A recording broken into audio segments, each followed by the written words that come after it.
이 아침에는 예레미야가 3장 55절에서 66절 말씀을 가지고 하나님은 이미 아신다, 하나님은 이미 아신다라는 말씀의 제목으로 함께 은혜 나누길 원합니다. 우리가 신앙생활을 할 때 그럼에도 불구하고 하나님을 의지할 수 있는 이유가 무엇입니까? 우리 인생 가운데 하나님 앞에 기도해도 응답되지 않는 것 같고 여전히 나아지지 않는 우리의 삶 속에서 그럼에도 불구하고 오늘 이 아침에 우리가 새벽을 깨우는 이유가 과연 무엇에 있습니까? 많은 이유가 있겠지만 우리가 이렇게 새벽에 나와서 하나님 앞에 예배드리고 기도하고 여전히 풀리지 않는 우리의 상황 속에서 하나님 앞에 감사하며 나아갈 수 있는 것은 하나님이 이미 다 아신다는 우리의 믿음이 있기 때문인 줄 압니다. 하나님은 우리의 모든 것들을 아시고 우리 인생의 모든 삶을 주관하시고 우리의 앉고 일어섬을 기억하고 계시고 우리의 모든 머리카락까지 세심마된 그 놀라우신 하나님의 은혜가 있기에 오늘 이 아침에도 우리가 많은 망설임 끝에 이 예배당으로 나와서 하나님 앞에 기도하러 나올 수 있는 것 같습니다. 하나님은 성실하십니다. 여러분 믿으십니까? 하나님은 전능하십니다. 하나님은 실수가 없으십니다. 하나님은 모든 것 하나하나 우리가 실패라고 생각하는, 좌절이라고 생각하는, 무너짐이라고 생각하는 그것 하나도 하나님은 도구로 사용하셔서 우리를 하나님 앞으로 성화되게 하시려는 하나님의 큰 목표와 하나님의 놀라우신 섭리가 우리 안에, 특히 믿는 성도들에게는 있다는 사실을 여러분 믿으시길 바랍니다. 신앙인은 이런 믿음이 있어야, 정확하게는 이런 사실을 믿어야, 하나님께서 우리를 이끌고 계신다는 이 사실을 믿는 믿음으로 살아야만 신앙인으로서 버틸 수 있고, 신앙인으로서 이길 수 있고, 신앙인으로서 끝까지 완주를 할 수 있는 것입니다. 오늘 혹시 이 아침에 여전히 불안한 마음과 자꾸만 흔들리는 내 신앙과 믿음 때문에 고민이 되고 힘든 분이 있으시다면 다시 한번 하나님의 완전하심을 믿고 하나님의 전능하심을 의지하여 살아내시는 우리 사랑하는 성도 여러분 되시길 간절히 소원합니다. 오늘 예레미야가 3장 가장 마지막 부분인 55절에서 66절의 말씀은 예레미야가 하나님 앞에 기도하는 부분입니다. 그런데 이 기도할 때 조금 특징들이 있습니다. 예레미야는 하나님 앞에 기도할 때 하나님의 그 놀라우신 능력을 의지함으로써 하나님께 기대며 기도하고 있는데, 하나님께서 응답하시는 방법을 오늘 본문을 약 3가지로 나누어서 볼 수가 있습니다. 오늘 이 아침에 말씀을 한 3가지로 나누어서 볼 터인데, 우리도 이 아침에 기도할 때 예레미야처럼 성경의 말씀에 근거하여 하나님의 전능하심에 의지하여 기도할 수 있는 오늘 아침이 되시길 간절히 소원합니다. 먼저 첫 번째, 본문 3장 56절 말씀을 다시 한번 같이 읽겠습니다. 시작. 주께서 이미 나의 음성을 들으셨사오니 이제 나의 탄식과 부르짖음의 주의 귀를 가리지 마옵소서. 여러분, 우리가 기도할 수 있는, 또 기도해야 되는, 우리가 의지해야 되는 것은 뭐냐면 하나님은 듣고 계신다라는 믿음을 가지고 기도해야 됩니다. 하나님 어떻게 하고 계신다고요? 듣고 계신다. 여러분, 이 믿음을 가지고 기도해야 됩니다. 하나님은 우리의 신음에도 응답하시고 하나님 앞에 도저히 뭐라고 기도드려야 될지 모르는 막막함 속에서도 그 마음까지 받으시는 분이 우리 하나님이신 줄 여러분 믿으시길 바랍니다. 그렇기 때문에 하나님은 우리의 기도를 들으시고 우리의 간절함을 받으시는 분인데, 오늘 예레미야는 주께서 이미 나의 음성을 들으셨사오니 이제 나의 탄식과 부르짖음의 주의 귀를 가리지 마옵소서라고 이야기하고 있습니다. 이 말씀은 무엇이냐면 하나님께서는 나의 음성을 들으시고 이미 아시고 하나님께서는 내가 구하기도 전에 나의 모든 상황을 알고 계신다는 믿음을 가지고 첫 번째 기도해야 된다는 얘기를 이 안에서 하고 있습니다. 그런데 두 번째, 이 밑에 쪽에 보면 나의 탄식과 부르짖음에 주의 귀를 가리지 마옵소서. 하나님께서 우리의 기도를 편식하듯이 가려서 듣는다는 말이 아닙니다. 마치 하나님께서 우리의 기도를 다 듣고 계시지만 듣고 계시지 않는 것 같이 느껴질 때가 우리 안에 있다는 것입니다. 그래서 예레미야는 오늘 하나님 앞에 주의 귀를 가리지 마옵소서라고 요구함으로써 하나님 앞에 이 기도가 하나님께서 빨리 응답해 주시고 하나님께서 하나님의 때에 이루어 주시길 간절히 원하는 마음으로 이렇게 하나님 앞에 탄원하는 시를 올려드리고 있는 것입니다. 여러분, 그런데 확실한 것은 하나님께서는 우리의 간절한 작은 기도든 정말 절실한 기도든 아니면 운전하면서 혼자 읊조리는 기도든 아니면 원수 앞에서 하나님 앞에 정말 원망하는 마음으로 드리는 기도든 이 모든 기도를 들으시고 하나님께서 우리에게 복을 내려주신다는 사실을 여러분 믿으시길 바랍니다. 그렇기 때문에 모든 순간이든 어떤 순간이든 우리는 하나님 앞에 기도함으로 나아감으로 하나님께서 우리의 기도를 들으시고 그 일들을 하나님께서 전적으로 행하여 주실 수 있도록 모든 전권을 하나님 앞에 올려드리는 것이 중요하다는 사실입니다. 여러분, 기도는요, 내가 주인이 아니라 이 문제의 주인이 하나님이 돼 주시옵소서라고 하나님 앞에 의탁하는 겁니다. 저는 법원에 가보지 않았지만 여러분, 법에 대해서 잘 알고 있는 변호인에게 나의 모든 문제를 정확하고 거짓 없이 알려줘야 그 변호인이 내 모든 일들에 대해서 변호를 잘 해줄 수 있습니다. 정확하고 모든 것을 잘 이야기해줘야 그 변호인이 법정에서 저를 대신해서 일해 줄 수 있는 것입니다. 그런데 마치 내가 할 수 있는 것처럼 조금은 알려주고 조금은 알려주지 않으면 그 변호인이 정확한 정보 그리고 정확한 것을 알지 못하기 때문에 저를 다 변호해 줄 수 없는 것입니다. 하나님은 우리의 모든 문제를 이미 다 알고 계심에도 불구하고 우리의 고백을 듣기 원하십니다. 그리고 그 문제의 전권의 주인공이 하나님이 되시기를 원하신다는 것입니다. 하나님은 전능하시기 때문에 그 모든 문제 사실 우리가 고하지 않아도 다 할 수 있는 것입니다.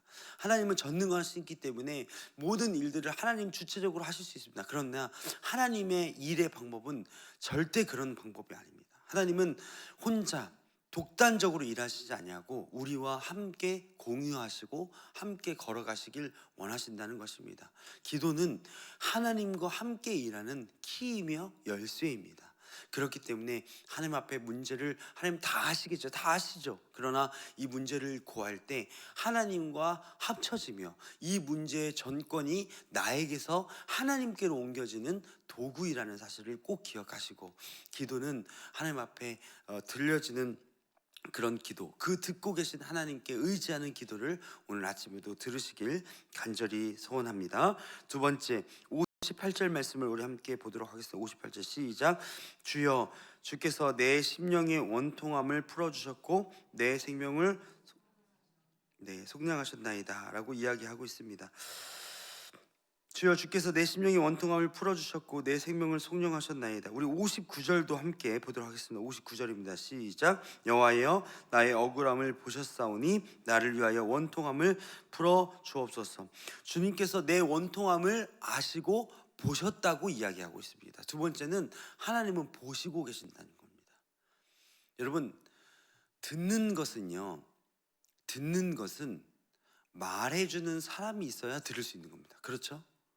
누군가 우리 자녀들이 와서 엄마 어떻게 했어요? 아빠 어떻게 했어요? 누군가 표현을 해야 들을 수 있습니다. 저도 오늘 새벽에 우리 자녀가 2번 깼는데요, 으앙 하니까 저한테 들려지더라고요. 새벽 2시 반, 3시 반 이렇게 깨고 왔습니다. 무엇인가 말하거나 소리치는 주체가 있어야 들릴 수 있어요. 근데 보는 거는요, 여러분, 내가 소리치지 않아도 이야기 안 해도 주관하는 사람이 볼 수 있는 겁니다. 하나님은요, 사실 우리의 어떤 외침과 부르짖음 없이도 이미 다 보고 계십니다. 저희 자녀가 이제 막 아장아장 걸음마를 걷기 시작했는데요, 제가 손잡아 주려고 하면 자꾸 뿌리칩니다. 자기 혼자 자기가 자주적인 아이라서 자기 혼자 걸어 다닌다고. 근데 놀이터가 이렇게 좀 언덕이 있어요. 자기가 혼자 걷는다고 제 손을 뿌리치면 저는 뒤돌아서 핸드폰 보고 있지 않습니다. 저는 어떻게 하죠? 그 아이가 넘어질 것 같으면 얼른 달려갈 수 있도록 그 아이에게서 눈을 떼지 않습니다. 하나님의 마음이 그렇다는 것입니다. 하나님은요, 우리의 모든 것들을 보고 계십니다. 왜? 우리가 뭐길래? 우리는 하나님께서 그의 아들의 핏값을 주고 사신 우리는 하나님의 자녀입니다. 그렇기 때문에 하나님은 보고 계실 수밖에 없는 것입니다. 여러분, 이런 확신이 우리 안에 있어야 신앙인이 되는 것입니다. 이 보고 있다는 사실이요, 두 가지 의미가 있습니다. 첫 번째는 무엇이냐면, 어떤 어려움도 하나님께서 알고 계신다는 것도 있지만, 반대로 우리가 악을 행할 때도 하나님은 보고 계신다는 사실을 여러분 기억하셔야 합니다. 모든 상황 속에서 보고 계신 하나님을 의식하면서 살 때 그것이 하나님 앞에서 제대로 된 삶을 살 수 있는 것입니다. 여러분, 저는 하나님께서 보고 계신다는 것이 참 다행입니다. 세상 사람들 지금 이 시간에 아직 일어나지도 않았습니다. 졸린 눈을 부비우며 아침에 깨끗하게 샤워를 하고 새벽 운행을 하고 권사님들 집사님을 모시고 와서 이렇게 새벽 설교를 하고 하나님 앞에 드리는 이것들을 내가 하나님한테 굳이 얘기 안 해도 하나님께서 보고 계신다는 게 얼마나 다행인지 모릅니다. 왜냐면요, 너무 하나님께서 안 보고 계시면 억울할 것 같아요. 남들보다 훨씬 일찍 일어나서 이렇게 하는 것들이 너무 속상할 것 같아요. 그런데 제가 이것을 아무 불평 없이 감사함으로 할 수 있는 것은 누가 보고 계신다? 하나님은 보고 계신다. 나의 억울함도, 나의 선행도, 나의 봉사도, 나의 답답한 상황도 누가 보고 계신다? 하나님이 보고 계신다. 그런데 몰라요. 어린 자녀는요, 하나님이 뒤에서 아버지가 보고 있는지 몰라요. 내 길 가느냐고 바빠요. 빨리 저 그네나 시소를 타느냐고 앞으로 달려가기 바빠요. 그러나 하나님은 우리의 모든 것들을 보고 계신다는 우리 그 안전함을 이 하루 살아가시면서 느끼며 또 그것들을 잘 기억하시면서 살아가시는 우리 사랑하는 성도 여러분 되시길 간절히 소원합니다. 마지막으로 우리 64절 65절 말씀 66절까지 읽겠습니다. 64절에서 66절까지 시작. 여호와여, 주께서 그들의 손이 행한 대로 그들에게 보응하사 그들에게 거만한 마음을 주시고 그들에게 저주를 내리소서. 주께서 진노로 그들을 뒤쫓으사 여호와의 하늘 아래서 멸하소서. 마지막으로 세 번째는, 첫 번째는 하나님께서는 들으시고, 두 번째는 하나님께서 보시고, 세 번째 하나님께서는 행하신다라는 것입니다. 여러분, 듣고 보고 가만히 있으면 그것만큼 답답한 게 없습니다. 내가 아무리 얘기해도, 아무리 나의 상황을 봐도 가만히 있으면요, 그거는 차라리 듣지 못합니다. 그런데 하나님은 우리의 사정과 우리의 여러 가지 딱함을 듣고 보시고 행하여 주시는 하나님이신 줄 믿으시길 바랍니다. 하나님은 가만히 방관하시는 분이 아닙니다. 나중에 천국에서 다 계산해 줄 테니까 너는 이 세상에서 그냥 고생만 하고 살아 라고 우리를 내버려 두시는 분이 아니십니다. 하나님은요, 우리의 모든 문제 가운데 개입하시기를 원하십니다.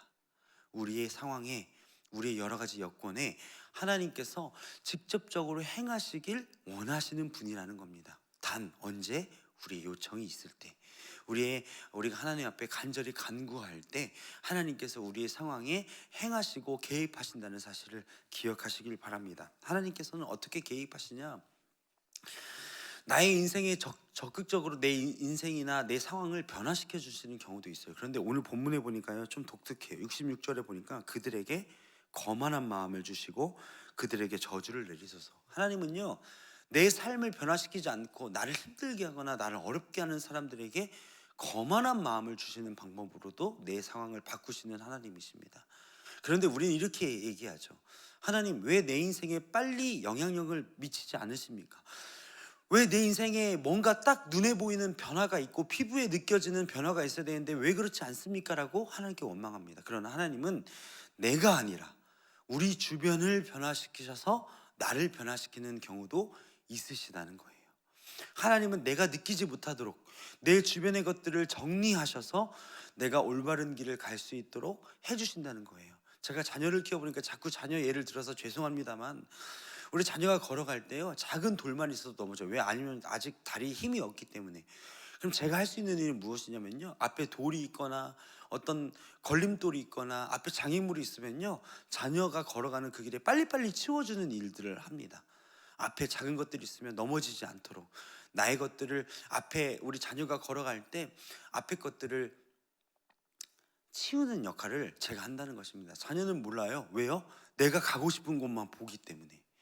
여러분, 하나님은 이렇게도 일하시는 겁니다. 우리가 인식하지 못하지만 우리의 모든 상황을 바꾸시며 행하시면서 마치 우리에게는 아무것도 하지 않는 것 같으시지만 그 상황 가운데 이미 일하고 계신다는 사실을 여러분 믿으시길 바랍니다. 오늘 말씀을 좀 정리하겠습니다. 하나님은 우리의 기도를 들으시고 우리의 상을 이미 아시고 보시며 하나님은 가만히 계시는 분이 아니시라 행하시는 분이라는 사실입니다. 우리의 작은 신음에도, 우리의 작은 어떤 상황에도 하나님은 이미 정말 출동 준비를 하고 계시며, 아니 이미 그 모든 상황을 알고 이미 준비하고 계시며 행하시는 하나님이신 줄 믿으시길 바랍니다. 이제 설교를 마치면서 제가 작은 간증 하나 하고 마치려고 합니다. 여러분 아시다시피 제가 온사람교회에서 오늘이 이제 마지막 설교입니다.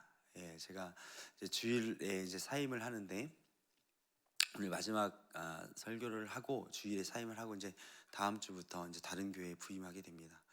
근데 제가 이 지금 간증을 할까 말까 설교하면서도 계속 고민이 됐어요. 근데 여러분 좀 양해를 하고 들으십시오. 하나님께서 어떻게 행하시는지 꼭 말씀을 드리고 싶어서 제가 작은 간증을 하겠습니다.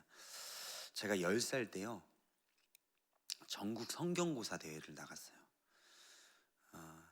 제가 충남 대표였습니다. 충청노예 대표. 초등학교 3학년이 어디로 갔냐면 서울에 있는 충현교회라는 교회에 그 성경고사 대회를 갔는데, 교회가 엄청 큰 거예요. 갔는데 막 어떻게 가는지도 몰라요. 새벽 한 뭐 4시 반 5시 첫 차를 타고 그 충남 서천에서 영등포역에 내려서 지하철 2번 타고 역삼역에서 걸어서 거기를 갔는데 저는 문화 충격이었어요. 저희 부모님이랑 같이 갔는데 어린 마음에 이렇게 너무 교회를 구경하느냐고 엄마 아빠가 가는지도 몰랐어요. 근데 부모님이 딱 뒤돌아보니까 그 10살짜리 아이가 거기서 앞에서 무릎 꿇고 기도를 하고 있더래요. 10살짜리. 제가 저거 왜 기도했는지 모르겠어요. 근데 기도 내용을 저희 부모님이 보니까 이렇게 기도하고 있더래요. 하나님, 언젠가 제가 여기서 사역하고 싶습니다. 어디서 이 교회에서 하나님 앞에 봉사하고 있어요. 그때 사역이란 말을 안 했겠죠. 하나님 앞에서 일하고 싶습니다. 이렇게 기도를 했다는 거예요. 까맣게 잊고 있었습니다. 그런데 이제 제가 며칠 전에 어머님 제가 다른 교회 부임하게 됐습니다. 부모님께 이렇게 말씀을 드리자 부모님이 동시에 제가 그 우리 딸 영상통화 해주냐고 영상통화하고 있었거든요. 그래서 부모님이 그 얘기 하시는 거예요. 네가 그때 10살 때 무릎 꿇고 기도하던 교회가 바로 그 교회다 라고 얘기해 주는 거, 제가 몸에 막 소름이 돋았습니다. 하나님께서 10살짜리 아무것도 모르는 그 시골 촌뜨기의 기도도 하나님께서 들으시는구나, 들으시고 정확하게 27년 만에 행하시는구나 라는 것들을 느끼게 되었습니다. 하나님은 그 작은 정말 어린 아무것도 모르는 그 작은 어린아이의 기도도 하나님께서 들으시고 응답하십니다. 하물며 하나님을 사랑하시고 하나님을 가장 많이 사랑하셔서 이 새벽을 깨우시는 여러분들의 기도야 하나님께서 왜 안 들어주시겠습니까? 내 때가 아니면 다음 세대라도, 아니 조금 오래 걸리더라도 하나님께서는 가장 옳은 때에 가장 기가 막힌 때에 일하시는 줄 믿으시길 바랍니다. 하나님은 들으시고 보시고 행하시는, 이미 다 하시는 하나님이신 줄 믿으시길 바랍니다. 기도하겠습니다.